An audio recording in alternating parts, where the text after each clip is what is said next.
Tell me about a lease option or rent to own strategy. Is this similar to what you're talking about with a wrap, or is that different? Similar, I would say similar but different. So lease to own or rent to own or lease option, they're all very similar. They have slightly different things, maybe little components, but essentially, a lot of people will do is they'll buy a house and then rather than renting it, just traditional like, hey, I'm going to put a tenant in there for a year or 2 years. I'm going to give that tenant the option buy to buy the house, and people can structure this slightly different.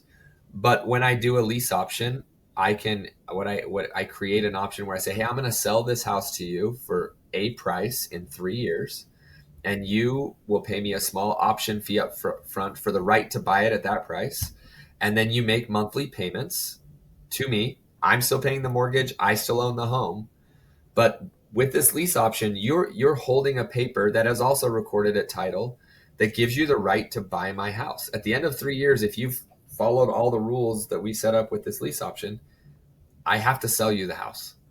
Um, and in doing so, when we do this type of thing, it's a little different than renting too, because you now take a lot more ownership of the house.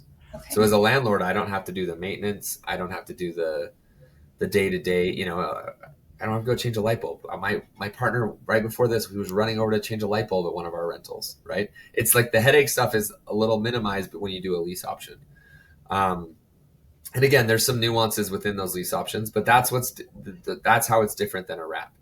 If I were to sell it on a wrap, you would own the home, right? I'm selling you the house and you own the home at that point. But in a lease option, you don't own until you exercise that option at the end of 3 years or whatever the term is.